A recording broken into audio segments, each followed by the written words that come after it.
Okay. Good evening, everyone. Welcome to the Special Functions and Number Theory seminar. Our speaker today is Professor Christophe Vignat from University of Paris-Sud-Orsay, as well as from Tulane University. He is in Department of Physics at University of Paris and a visiting professor at Tulane University, New Orleans. So I have known him for more than 10 years now. So it so happened that when I joined Tulane as a postdoc, that very same semester, he was joining Tulane as a visiting professor. I mean, he had also earlier visited, but that semester also he was coming to Tulane. And I really benefited a lot from working with him on various topics in number theory and combinatorics. We wrote several papers together. And in particular, I learned a lot in umbral calculus and other things in number theory, ranging from discrete to continuous. So a lot of things. So I'm very happy to announce that he'll be talking today on a very dear topic to all of us, Dirichlet series and Ramanujan's identity for odd zeta values. Over to you, Christophe. Oh, well, thank you very much, Atul. And likewise, I mean, I've learned a lot from you. And that was 10 years ago, by the way, exactly 10 years ago. That was good old times. Yeah, well, thank you for your invitation. I want to thank the organizers, obviously, for inviting me to talk here. It's a great honor. I'm going to show some results that we obtain with Tanné-Wackaré and the Chavan brothers, twin brothers, so Part and Sartre. So Tanné is currently a PhD student at MIT. So let me see if I can. Okay, so here is Tanné at the top. And the two twin brothers, I met them online during COVID. I've never seen them in person. We only know each other from online meetings. We started working on this subject and somehow things happened, and they brought a tremendous input to the subject, and I'm very happy that they could join us and that we did this together. So I'm going to talk about this very famous identity that most of you, I assume, probably know, which is this identity by Ramanujan. I'm going to pronounce Ramanujan, by the way, if it's probably not the right pronunciation, but I guess you understand. So this is the identity by Ramanujan, which connects basically three types of objects. The zeta at 2n plus 1, which, as you know, is a very interesting object by itself. Much more difficult, much more complicated than the zeta at 2n, okay? And the two other types of objects are here. So here we have a kind of something you could call a Lambert series. So there are two Lambert series here and one here. But, okay, I will comment on that. But these are two Lambert series. And the third object in this identity on the other side is, as you can see, a binomial convolution of Bernoulli numbers. So these B to K here are Bernoulli numbers, which are well known. So in this identity, you can see three types of objects, okay? A zeta function, Lambert series, and a linear convolution of Bernoullis, okay? So, oh, the yellow has gone. So this right-hand side is usually called the obstruction to modularity, which to me is a very complicated term. I don't even understand it. So I call it Bernoulli-Bonds polynomial, because this is exactly what it is. It's a Bernoulli-Bonds polynomial of order 2, which means it's just a binomial convolution of two Bernoulli numbers, okay? So again, in this identity, we have three things. We have these Bernoulli-Bonds polynomials. We have this zeta function here and this Lambert series here. If you look carefully, this Lambert series have negative power of m, okay, m to the -2 and -1. So you could also say you could see them as Dirichlet series, okay, Dirichlet series. So this would be a Dirichlet series here and here, and well, after all, a zeta function is also a Dirichlet series, the easiest one. And what this identity suggests is that since we have Dirichlet series everywhere, the right-hand side, the Bernoulli-Barnes polynomial, could be itself a Dirichlet series, okay? So first of all, this identity has been proved in many ways in the literature, and I will show you some references at the end. And you can find multiple proofs of this identity, multiple approaches, and it has been interpreted in multiple ways too. So it has a great significance, and it's well known everywhere. So the idea that we had was to say, okay, if we have a lot of Dirichlet series everywhere, it probably means that this right-hand side here is also a Dirichlet series, okay?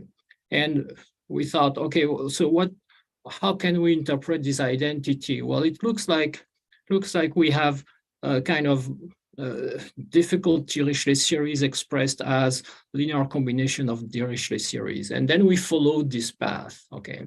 So I'm going to explain exactly what we mean by that. So as you know, we can substitute the Bernoullis, since all the Bernoullis here are with even index, we can substitute them with zeta function. So we have this nice Euler identity that says that any Bernoulli number with even index can be related very simply to a zeta function with even index. It doesn't work for odd index, obviously, okay? So if you do that and you rewrite this identity with the Bernoullis replaced by the zetas, so everything becomes clear somehow, because now we have zetas on the left-hand side, zetas on the right-hand side, and it looks like what we're trying to do is to linearize this convolution of zetas here. So on the right-hand side, we have a convolution. It's not a binomial convolution anymore because the factorials have disappeared, but it's fine. So we have this linear convolution of zetas expressed as somehow a linear combination of zetas, but we have these strange infinite sums here, which are not exactly zetas, they are Dirichlet series. So it looks like what we are doing is just linearizing Dirichlet, convolution of Dirichlet series, okay? So on the right-hand side, this would be a convolution of Dirichlet series, and on the left-hand side, it would be Dirichlet series everywhere. So is there a general result that says that when we have convolution of Dirichlet series, then it can be expressed as linear combination of Dirichlet series? Well, yes, there is. So here it is. So first, let me define what I mean by Dirichlet series. Well, it's a kind of generalization of zeta function where not only you have negative powers of a sequence of numbers. So I need two sequences of numbers, an and xn, okay? The xn would be typically n when we talk about the usual zeta function, but we thought, okay, let's do it in a more general setup. So let's select a sequence of xn, okay? And we put this xn at the denominator and we put them at the power n. And while we are there, we should also consider the fact that we could put another sequence at the numerator. So once we have these two sequences, an and xn, we can build this kind of generalized zeta function, which is nothing but a Dirichlet series, okay? And what we need additionally to this Dirichlet series is a generating function of this sequence of Dirichlet numbers here.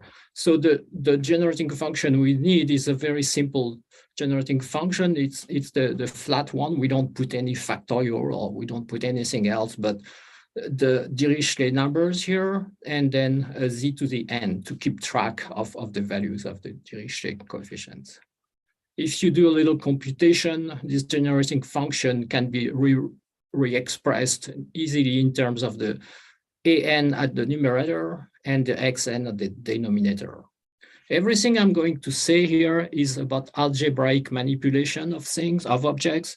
There is no analysis anywhere. So I'm not going to talk about convergence, which means I assume that everything I do is fine. Probably not, but you have to trust me here. You should probably not, okay? But the examples I will show you, we've checked obviously that everything is well defined. But again, this is only algebraic manipulation of everything. There is no analysis here, okay? So remember, we have this Dirichlet series here with a sequence of an at the numerator and a sequence of xn at the denominator to the power n. And we have this generating function, which allows us to record the properties of the property of this Dirichlet series. Okay. And then we wonder what happens when do we do the convolution of two Dirichlet series. So just a notation, let me go back. So the Dirichlet series is indexed by the sequence x of denominators and sequence a of numerators, okay? So what happens when we do a convolution of two Dirichlet series with two different sequences of numerators and denominators? Well, this is the convolution that we do, right? So we just combine a product of two Dirichlet series, and a very simple computation, you just have to substitute, okay, shows you that, well, the convolution of two Dirichlet series is the sum of two Dirichlet series, okay? But these are two new Dirichlet series. These are not the same as before. They are almost the same. Okay, so for example, you recognize the first Dirichlet series here, an over xn to the n plus 1, but there is this extra term here. This is psi yb at xn. And you recognize this second Dirichlet series here is numerators is bn and denominators is yn, but you have this extra term at the numerator here. So to summarize, when you compute the convolution of two Dirichlet series, you get the sum of two Dirichlet series, but they are a little bit modified, but not by much, okay? You just have to change a little bit the numerator of each one, but basically you recover the same, but not as a convolution, but as a sum, okay? So again, this psi here, psi xa and psi yb, let me go back one slide here. These are the generating functions of the Dirichlet series, okay? So what you do here, you compute the generating function of the Dirichlet series yb at the zeros of the other Dirichlet series, okay? Now that we have this result, we can wonder, let's introduce a little notation here, because we will always need this new sequence of numerators. So let's call it, so we need this an psi y of xn. So let's call it a times psi yb index n, okay? The notations are a little bit tricky because I don't have better than that, but let's do like this, okay? So with this new notation, which is kind of obvious, so what we can state is that the convolution of two Dirichlet series is the sum of two Dirichlet series. But again, you have to modify a little bit the sequence of the numerators of each, and the sequence of the numerator is just multiply by the generating function of the other one, okay? Okay, how does this extend to the convolution of three Dirichlet series? Well, amazingly, it extends very well. The convolution of three Dirichlet series is the sum of three Dirichlet series, okay? And again, what are these Dirichlet series that appear? They are the same as the ones we studied from, except that you have to modify the numerators of each. And obviously, we understand that, for example, the first one, the zeta xa, is transformed into the same zeta xa, except that the sequence of numerators here has to be multiplied by the product of the generating function of the two others at the zeros of the first one, okay? And the same for the two other ones. So the rule is that you recover the same Dirichlet series, except that each numerator will be modified in such a way that you multiply by the product of all the other generating function, all the generating function of the other terms, okay? I try to write the general case, but it's very difficult to understand. I mean, this is the n-fold convolution of Dirichlet series, and this is a sum of n Dirichlet series, and each Dirichlet series has as numerators the same numerator multiplied by the product of all the other generating functions of all the other Dirichlet series. Okay, so that's a little bit confusing here. Let's say we want to prove that. So because I showed you the result for 2 and 3, let's say we want, for 2 it's obvious, and let's say we want to prove the result for 3, convolution of 3 Dirichlet series. And then by induction, we can prove it for any number of Dirichlet series, okay? So I'm going to show you how it works very quickly. So you take your double convolution of 3 Dirichlet series, and then you start from the observation that this is an associative operation. So you can write this like this. This is the convolution of the convolution, okay?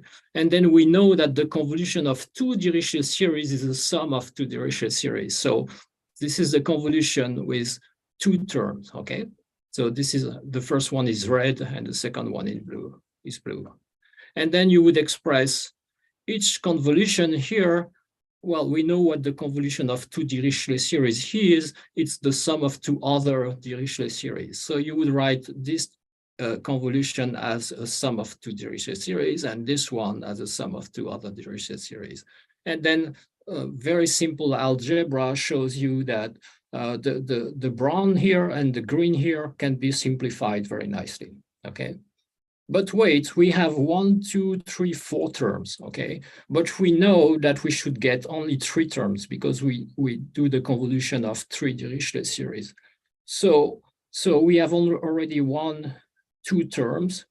So the guess is that these 2 terms are going to combine very nicely into only 1, okay, to give you 3 terms, okay? And this is exactly what happens. If you combine these 2 terms together, a kind of miracle happens. And the miracle comes from this very, I call it innocent looking identity, which you can check by yourself. It's kind of very nicely symmetric in X, Y, Z, okay? And if you use this identity and you substitute it in the proof, then you get your final result. So there is something very nice that happens here, which tells you that the 2 remaining terms combine into 1, and this is what gives you exactly 3 terms as you expected. Okay. Now I'm going to give you examples of this application of this general formula. So, for example, if we want to recover Ramanujan's identity, obviously we need to select the zeros of each Dirichlet series as n squared. And then we need to put a constant here and here. We could put the constant at the numerator, but we'll choose just elementary numerators equal to 1. If you substitute this in the convolution formula for 2 Dirichlet series, you get exactly Ramanujan's identity in a slightly different form. What you see here is that the Lambert series or the Dirichlet series that happen, these 2 infinite sums here, infinite series, have cotangent, hyperbolic cotangent functions. You would need to expand a little bit, but this is the same. And now we know where these 2 sums come from. These are the generating functions of the Dirichlet series associated to this choice, okay? So in Ramanujan's formula, wherever we have these 2 infinite series, we know that they come from the generating functions of the Dirichlet series. Okay. So we recover Ramanujan's identity, obviously, and everything I've shown so far could be made using double series, okay? We could say, well, we don't have a single sequence AN and single sequence AXN, but we have a double index sequence AMN and a double index sequence XMN, right? And then we would define in the very same way a double Dirichlet series like this, and then we would wonder if this property of a kind of, well, stability by convolution, because this is exactly what this is, right? Convolution of Dirichlet series produces Dirichlet series again, okay? So we could wonder if it still holds, and indeed it holds. So let's try it on an example, but we have the general case as well. So let's say we choose like trivial numerators 1 and 1, but then we choose xpq equals to p square q square and yrs equal to r square s square, okay? So what we do when we do that, obviously, is that the Dirichlet series we're looking at are not zeta, Riemann zeta function as usual, but they are square of zeta function, okay? Because we have double series here. So we can expect an identity for the square of the zeta function. But obviously, you see what happens here. As we complexify the model, the generating functions that we need to compute get more and more difficult to compute, obviously, okay? Except that we are a little bit lucky here, because the generating functions that we need to compute, the psi x and psi y, they depend only on p square q square, the product of them. So they should be double series, double sums, but they're reduced to one single sum by the fact that we can simplify this double series because they involve only terms that depend on p times q. So we use this nice formula that tells you that if you use the function that counts the number of divisors of an integer, d0 of n, you can simplify any double sum that depends on the product pq as a simple sum that involves this d0 of n. So if we put this together, we got this nice Ramanujan type identity. This time it involved the square of zeta and the square of zeta on the left-hand side, okay? And again, this sums here are a little bit complicated, but this is the price you pay because you complexify the model, okay? Well, this result was obtained by Atul and his team in a paper before we looked at it. That was like 1 or 2 years before. The result that Atul has is a little bit a form which is a little bit different, but this is exactly equivalent. It involves what is called the Koshyakov kernel, with this lambda function. Atul has this expression for the Koshyakov kernel as a sum of Bessel functions multiplied by T0 of n, whereas we have this expression with this function d0 of j, but these are obviously equivalent expressions. And Atul has made a tremendous job on characterizing this Koshyakov kernel and looking at its properties. So we don't have anything new here compared to what he has, okay? Amazingly, you recognize here, so a convolution of square of Bernoulli's with square of binomial coefficients, which was something I had never seen before in my life, okay? I've been working on Bernoulli's for years, and I had never seen that before. So it was great to see this kind of object appear. Okay. I'm going to, oh yeah, so we also have a result where we want to have a convolution of 4 of the product of 4 zeta functions. So we have 1, 2, 3, 4 zeta function here on the left-hand side. And if we want to write it as a Ramanujan identity, what we need is this function, which is well known, which is the sum of powers of the divisors of a number, of an integer. So this is the sum of the power c of the divisors of n. Okay. So if we use this function and for a proper choice of the 4 Dirichlet series that we have, we can produce this kind of result here. So again, the Lambert series, or what you could call the Dirichlet series that appear here, are a little bit complicated because what we have now is the product of 4 different zeta functions. Okay, I think I have another example. Yeah, so we did the same for the Hurwitz zeta function, which is a functional version of the Riemann zeta function. So what you want to do is to add an extra variable here at the denominator. Obviously, for x equal to 1, for x equal to 1, you recover the usual Riemann zeta function. Yeah, and we wanted to write a Ramanujan type identity for this Hurwitz zeta function. So the choice of the numerators and denominators is obvious. You would keep 1 for each numerator, and at each denominator, you would put n plus x or n plus y. And then you would have, again, to compute a new generating function for these 2 Dirichlet series. And surprisingly, it's not so difficult. It's not so horrible. It's a difference of 2 psi, d gamma function. So it's reasonable. Okay, it's let's say we are happy to see that this series can be summed very nicely. So if you put things together, now here is the Hurwitz zeta version of the Ramanujan's identity. Okay, we have not tried to play with that because now you have 2 free variables, x and y. So you could, for example, integrate on x or integrate on y against a few well-chosen functions and see what happens, but we have not tried that, but maybe we should try.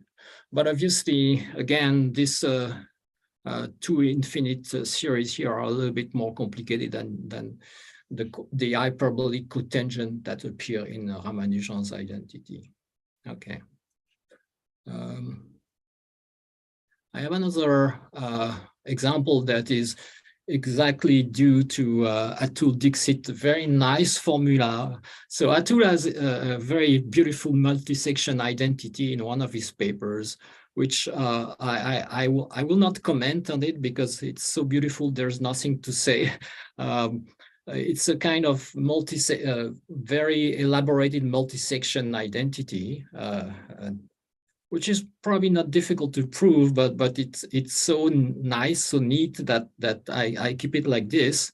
So if you use this multi-section identity, and if you use this special choice of numerators and denominators for your Dirichlet series, and if you put everything together, you can obtain this version of Ramanujan's identity where now we have one zeta function at even argument and one zeta function at odd argument. Okay, m has to be odd, but everything here, let me see. Yeah, this is this. Oh no, this is it even or odd? This is even, and no, this is even. Okay, so m is odd here, but this is even. But we have a multi-section version of Ramanujan's identity. In Ramanujan's identity, it's 2k and 2n minus 2k, all right? So it's m equal 1. But now we have 2k and 2n minus 2k times m, so it's multi-section version of it, okay? And then, again, it looks like a Ramanujan type identity, but now we have a little bit more complicated generating function as usual because there is this extra sum here, but it's fine. So you see this this technique of choosing properly the numerators of and denominators of the Dirichlet functions and then putting them together in the formula generates different kind of identities. There is a last one.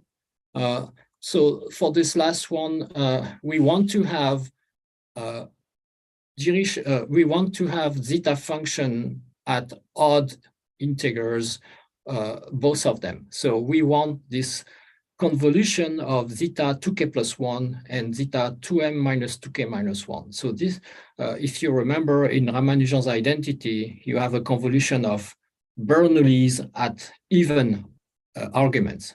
So now we want convolution of zetas at odd arguments. We cannot put Bernoullis here, so we have to choose our Dirichlet series properly.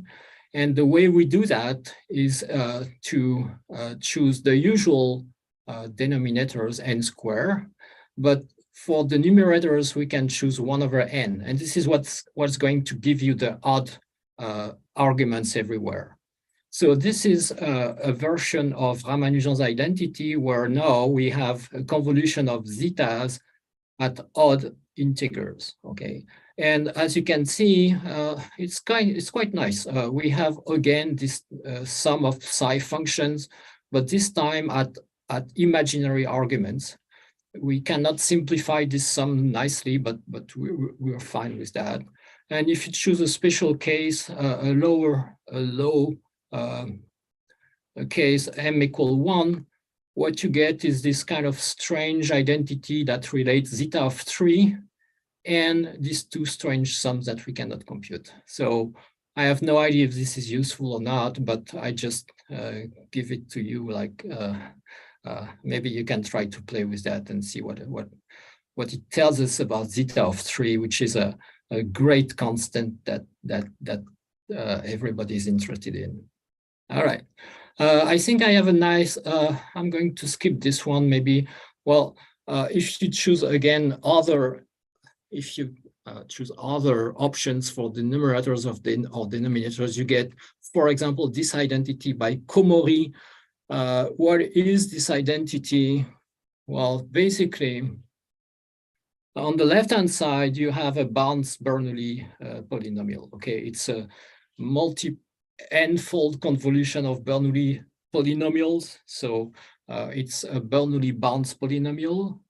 And on the right-hand side, you have basically a linear combination of what is this sum here? Well, it's exponential at the complex exponential at the numerator, and it's a kind of zeta function at the denominator. So if you remember, every Bernoulli polynomial has this representation as every Bernoulli polynomial can be written as a zeta function, basically, okay? So what this identity tells you is that this convolution of Bernoulli polynomials can be expressed as a linear combination of Bernoulli polynomials again, but in their expression as a kind of zeta function, okay? And this is a constant here. Okay, so we have not tried to play more than that, except we have, I won't show this because I wouldn't have time. We have the case where we want to put, here it is. Yeah, I will show you that anyway. Yeah, so we want to generate a power P of zeta, okay, on both sides.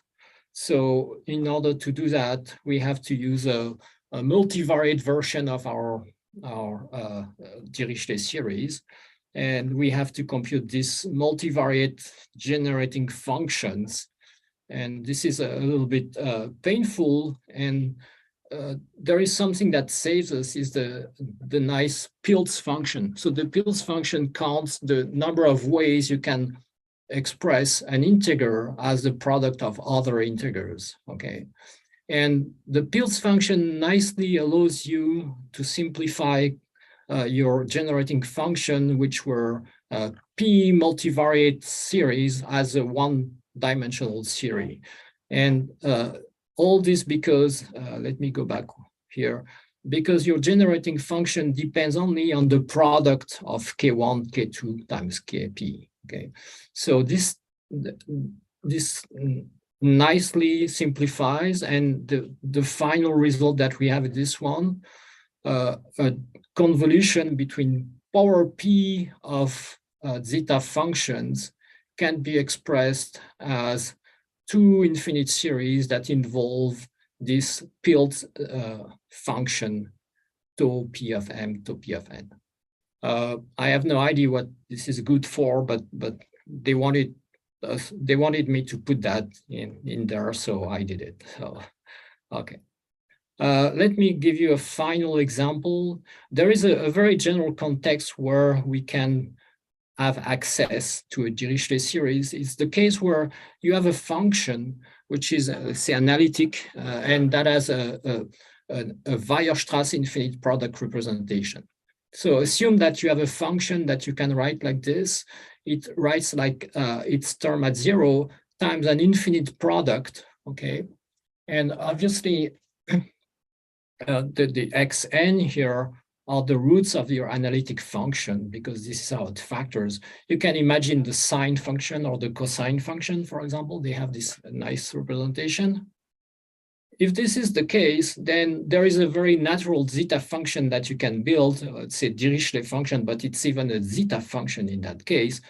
Just take all the roots of this function and put them in the zeta function, okay? So define your zeta function as the sum of the 1 over xn to the capital N, all right? This is the natural zeta function that you would define associated to your function f, all right? And then amazingly, in that case, the generating function that we need in Ramanujan's identity can be expressed very nicely as basically the log minus log derivative of f, because, well, if you check that, it's very easy to check, okay? So it looks like a very useful context where your analytic function gives you zeros, and then you build a zeta function out of the zeros, and then by itself, the generating function of the zeta function is very easy to compute. So let's try that. There is a nice setup of what is called the Bessel functions, the normalized Bessel functions. So they have exactly this property that we need. They have a nice infinite Weierstrass infinite product representation with the zeros, which are called j nu n's, okay? And then, so this is the normalized Bessel J. You have to normalize it because it's not analytic for any nu, but if you normalize by z nu, it becomes an analytic function with this nice Weierstrass infinite product representation. And then you build what is called the Bessel zeta function, which is built out of the zeros of the Bessel function. And then you build the corresponding zeta generating function. And it has this nice, in the Bessel case, it has this nice representation as the ratio of two normalized Bessel function. So it should be easy to compute because it has this nice closed form. Okay, so put that in the Ramanujan formula, and this is what you get. You get the fact that the convolution of two Bessel zeta function is a linear combination of Bessel zeta function, but you have this extra two infinite series as usual. They don't look so good, right? Because you have this Bessel 0 here, but then you have this extra ratio of two Bessels here, which don't look good. Obviously, we need to look at some special cases. So the special case nu equals 1 gives you the normalized Bessel function sine z over z, and we are back to business because basically the zeros of sine z over z are just n pi, and then everything naturally simplifies, and it simplifies to Ramanujan's identity. So you could say, well, Ramanujan's identity is just the Bessel case where nu is equal to 1/2. So there is one extra case that we can look at that is not so complicated, is 3/2, because in the case 3/2, well, you need the zeros of the Bessel 3/2, which are the solutions of tangent x equals x, by the way, which is a very nice property. So if you call Zn all the roots, all the positive roots of the equation tangent x is equal to x. You build your zeta function from these roots, and then you get this nice identity here, which is again Ramanujan's identity, but in the case of Bessel zeta with Parmel 3/2. It's not that beautiful because we don't have explicit value of the zeros, so we can't say anything else, but I'll take that anyway. Okay. I'll give you a few references about what I've just said. Well, obviously, Atul Dixit appears a lot in these references because he produced such a tremendous input on this subject. So the three first papers are by Atul and some of his students, or I guess postdocs, right? There is this paper by Komori about the result I showed you about convolution of Bernoulli polynomials.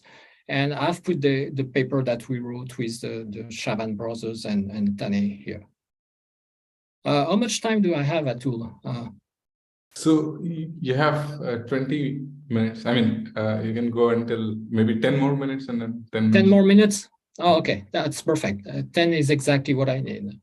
So if you allow me, yeah, so as I said at the beginning, in these papers, at least the three papers by Atul and ours, you will find multiple references to other approaches, other proofs, other interpretations. So there's no way you can miss that.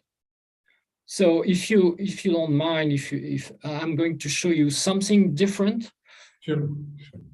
It is again related to zeta function, because I know that most of you love zeta functions, right? So zeta sequence and zeta functions, but it's a kind of very different approach to zetas.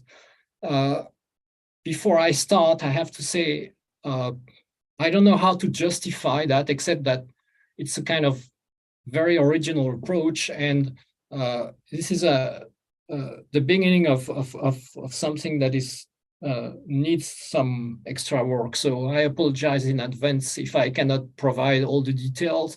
So this is work with Tane Wakare again. The Chavan brothers were not here. So I'm just going to recall first some famous identities about zeta, Riemann zeta.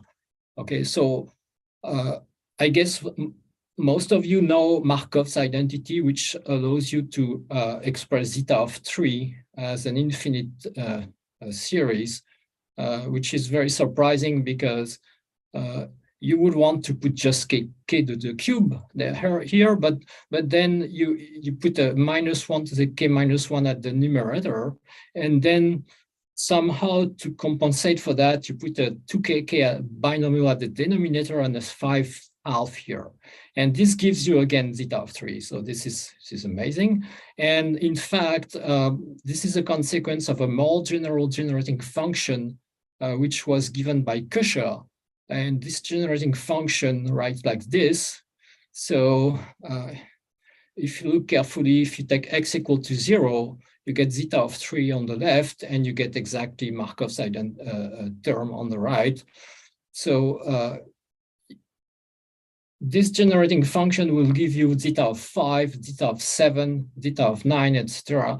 If you expand near x equals 0. Okay, so if you expand here, you have a generating function for all the odd index zetas, and then trouble start here, because if you want to expand around x equals 0, you've got x here, and x here. So it's gonna be more and more complicated, obviously, as expected. Anyways. I'll give you another generating function, which is the Ball-Wines generating function, which is a kind of the same, but a little bit more, a little bit easier. So again, this is a generating function, but this time for the zeta at even integers, okay? So if you take, oh, this should be z, sorry, it should be z equals 0 here. If you take z equals 0 not x, you get zeta of 2, okay, as another well-known expansion here, which is another amazing case where if you remove the binomial and the tree, you get zeta of 2. But if you put the binomial here, then you put a 3 here, you get zeta of 2 again, which is kind of amazing. Okay, so we have these two generating functions for all the zetas, odd and even. And now there is a fantastic book that I recommend. You probably already know it. It's called Mathematical Constants by Finch. It has 2 volumes, okay? And in the volume 1, Finch gives he cites an unpublished result by Gosper, who is one of my mathematical heroes, by the way. So Bill Gosper has this very nice expansion for zeta of 3 as an infinite product of matrices, okay? So these are 2 by 2 matrices, and obviously the product is a 2 by 2 matrix. If you compute this infinite product of 2 by 2 matrices, you get a matrix that has zeros on the first column, zeta of 3, and 1 in the second column. This is not a commutative product, so obviously you can't change the order of the matrices, okay? You have to do it properly. And you see that these coefficients here, 0, 1, are easy, and these ones, k over 2k plus 1 minus 1/2 and 5/4 k squared, are quite easy too, okay? So I thought this is a nice representation. In fact, Finch gives the general case. So the general case is that you can produce all the odd zeta function values of the zeta function by multiplying n plus 1 times n plus 1 matrix, okay? So you generate n, you generate zeta of 3, zeta of 5, up to zeta of 2 n plus 1. That makes n of them. And if you look at this matrix, it is quite simple. It is triangular, and it has a lower triangular part of zeros, obviously. It has a nice diagonal. It has a nice upper diagonal here part, and it has a nice final column here. Okay. So this is kind of surprising because obviously the entries of these matrices are very simple. This is basically 2k, 2k plus 1. And the last column here is very simple too. You see there is a pattern, except the first one. These are all 1 over k to the power 2n, okay? So I was puzzled by that, and I tried to, with Stanley, we tried to interpret that. So in fact, if you do the computation, if you expand everything, you realize that this expression for zeta of 3 is just equivalent to Markov's identity, okay? So there's nothing really new here, but you have to do the computation by hand, obviously, to convince yourself. And what is more interesting is the 3 times 3 case. Okay, so the 3 times 3 case produces 1, zeta of 3 and zeta of 5. And you have this 3 times 3 matrix here on the left, okay? So the first interesting thing is that it gives you for zeta of 3 exactly what you get with the 2 times 2 case, okay? So it's as if, in fact, as you grow the dimension, you had only one term, okay? So if you look carefully, if I remove the first line, the first row and the first column of this matrix, I get the metric which is here, okay? So the new matrix here is just a kind of extension of the 2 times 2 with an additional row and extra zeros on the left. So it's remarkable to me that the 3 times 3 contains the 2 times 2 case as a special case. And what happens for zeta of 5 is that you get the identity which is here, which is, we were able to prove that this is what you get if you expand, and if you look at the power 4, the power 2 coefficient of z in Kosher's identity. So what is behind this infinite matrix products is just Kosher's identity, okay, or Borwine's identity. Okay, so you can see it as a nice and compact way to re-express sums. And Gosper was fascinated by how can I write a sum as a product and how can I write a product as a sum. So this is what he ended up with. So we wrote the case. Gosper didn't write the case for zeta of 2 and zeta of 4, but we wrote it. So, for example, if you want to generate zeta of 2 and zeta of 4, rather than zeta of 3 and zeta of 5, you would have to choose this particular matrix. And it works also for alternating zeta. So if you want zeta bar of 2, which is -1 to the k minus 1 over k square, or zeta bar of 4, then you would have to change a little bit the entries of the matrix to have this new zeta, alternating zeta functions, okay? I think I'm going to stop here. Oh no, I have 2 other cases to show and I'll be done. So we wrote the version for Ovid zeta, okay? So we thought, okay, what is the version when we want to parameterize the Riemann zeta and add an extra variable? Well, there is a Markov identity for that. So Markov showed that if you take z equal to 0, obviously you recover Markov's identity. But if you want z different from 0, you have to add this extra polynomial here. And if you look at it, the infinite matrix product representation is very nice. It has, well, it's kind of, yeah,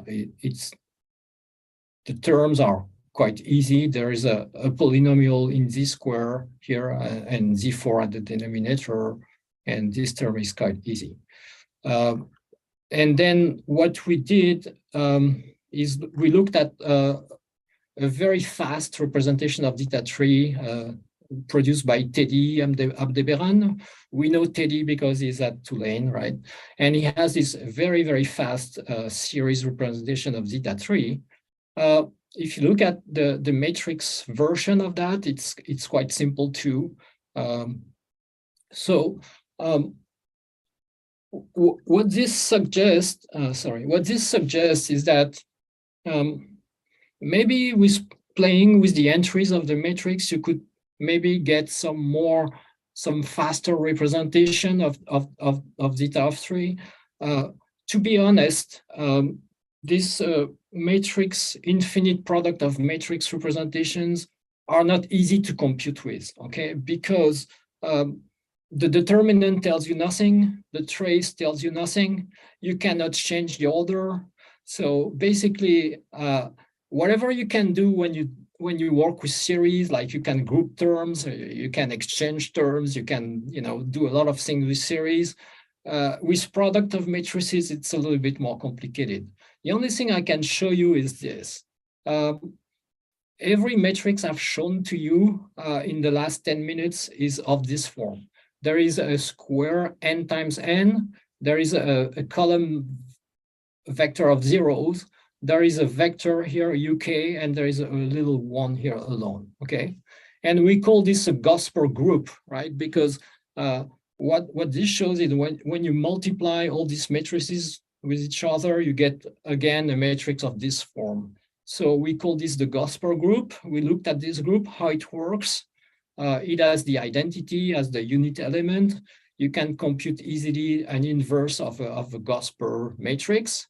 And the fact that the product of 2 Gosper matrices is a Gosper matrix is because of this nice formula. And you can even compute explicitly what happens when you do the product of M Gosper matrix. It's again a Gosper matrix and so on. Okay. I think I'm going to stop here. Again, it's only the beginning. We are trying to see what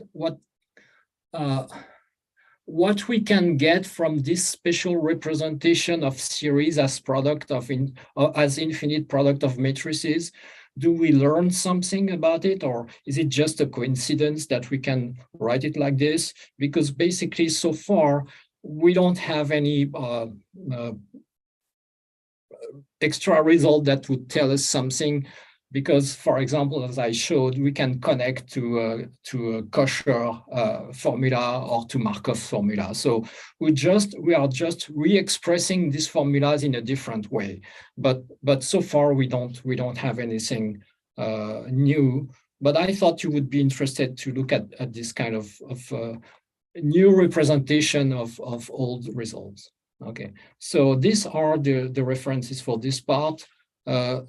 Unfortunately, the manuscript by Gosper is not published. This is the book by Finch, and we wrote a few notes on this, on what I've shown here in a paper which is only on archive. I think I'm gonna stop here. I will be happy to answer any questions you have. Please feel free to ask, and thank you again. Thank you, Christophe, for a very nice talk. This is a beautiful one. Thank you. Any questions?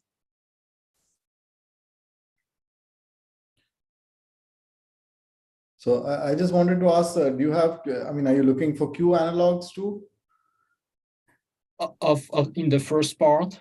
The first part, sure. Oh, of the Ramanujan identity? Well, yeah, that's a great question. Tane said we should try. I didn't try because at that time I was not familiar with Q. I'm more familiar with them now, so I will give it a try. I have in mind Zudilin has defined some zeta Q in a very good paper. I don't know if you see what I'm talking about. Zudilin has defined zeta Q functions that look very much like Lambert series. Okay, so this is on my bucket list. Okay, this is indeed one thing we have to try because it would be a great complement to what we have so far. Yeah, you're right. I should do that. Okay, and could you also show me that basic identity which you said was underlying everything in the first part? Oh, yeah. So just with the XYZ. I show you the, well, that would be this one. No, after this, which you said you required for the proof. Oh, yeah. The innocent this innocent looking. So this looks a lot like those goods formulas and things like that, Lagrange interpolation. Is your nth version also something like this? I never saw it like that. See y minus z and x. So one term is missing, and your formulas also have exactly that kind of feature. Exactly. Yeah, you're right. You can do with Lagrange interpolation, or maybe. That's a good idea. Yeah. That's a great idea. Yeah. I try to see it as a kind of basic identity on a basic identity on symmetric functions. But true. I mean that too. Yeah. Of course. But yeah, that's a great idea. Yeah, thanks for that. I will check that. Yeah. It looks like Lagrange interpolation somehow. I mean, this is not a deep identity, okay? Like put things together and it's done, okay? But I was surprised that it nicely comes into the picture in the proof. So I just wanted to show you, like, this is probably the easiest identity ever shown in this seminar, okay? Like it's 1 + 1 = 2, basically. But anyway, fascinating talk, very nice talk. Thanks a lot. Thank you very much. Thank you very much. Especially at short notice, it was really. Yeah. Thank you very much. No problem. Thank you very much. So any other questions? Okay, I had a couple of questions. Oh, sure. One question and one comment. So the comment was, I mean, this approach to prove, say, Ramanujan formula or other analogs of Ramanujan's formula and generalizations is very original in that you start from the right-hand side with the finite sum of Bernoulli polynomials, and you naturally get to the left one. I think this is beautiful because... That's because I'm obsessed with Bernoulli's. You know me, right? Yeah. Right.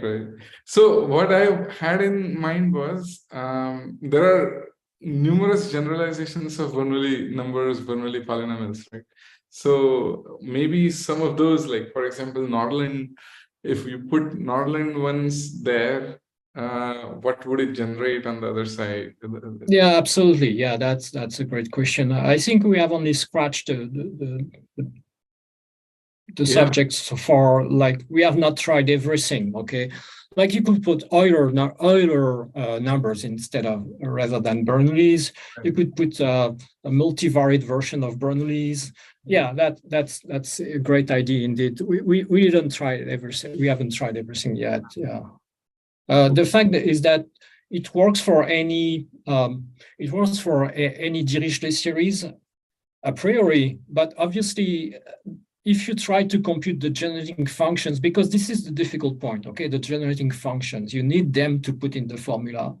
And depending on your choice, the generating function can be like tractable or not. That's what we learn. Right. Yeah, okay, very nice. I mean, this the symbolism that you had in this was fascinating. I mean, to be able to generate it to the n-fold convolution, it was very nice. Yeah, thank you. Yeah, and my question was about the second part where you first showed this Gosper's infinite matrix representation. Yes. Maybe I missed in the beginning what exactly, how exactly we do the. It's just a matrix multiplication as usual, right? Oh yes, absolutely. Okay. Absolutely. It's just like you can truncate the infinite product to a product from 1 to n, and you see it as a sequence of matrices and let n go to infinity. And what you see is that all the entries, like in the first column, go to 0. And then something converges to zeta of 3. It's not very fast, in fact. It's as fast as the formula by Markov or Kosher. Okay. But then this was the same formula that Aperi used for irrationality of zeta of 3. Oh yeah, he uses this one, the Markov identity. Yeah. So you showed a corresponding Markov identity for zeta 5. Yeah. What we use for a similar purpose? I have no idea. The only thing I can tell now is that for each term of Kosher's identity, there is, the only thing I can say is that this infinite product of matrix representations coincide with these Kosher identities. These are just equivalent representations. Okay. Right. No, but what I was saying was, I mean, if you go to the Markov identity for zeta of 5, yes, because it is of the same flavor as the one for zeta of 3. Yes. Maybe, I mean, I know there is this extra harmonic number series that also appears, right? Yes. So perhaps it may be causing more difficulties in finding the nature of zeta 5. Yeah, right. Oh, yeah. Okay. That's very beautiful. Yeah. Okay, and it was very nice to see in the general Gosper n cross n one, you had this zeta 3, zeta 5, so on up to zeta 2 n plus 1. With the pi zeta of 3, zeta of 5, so on up to zeta 2 n plus 1, there is this folklore conjecture that there is no polynomial which is equal to 0 with those many. I see where you're going here. I see exactly what you mean here. Yeah. Again, I wish we could, because whenever you have matrices, you have linear algebra behind that, okay? You have subspaces, eigenvalues, and everything. So I wish we could use all these tools to put there somewhere, okay? But so far, I have not been able to do that. Maybe because these are triangular matrices, so basically they are somehow trivial. I wish we could use at least one of the tools of linear algebra that will tell us a little bit more than that. But it's very nice that you have the group structure already. Oh yeah, we have the group structure. That's the only thing we have. So that would generate a lot of things once you put it in the perspective of groups. Yeah. Yes, exactly. So as you see, this is just the beginning of something.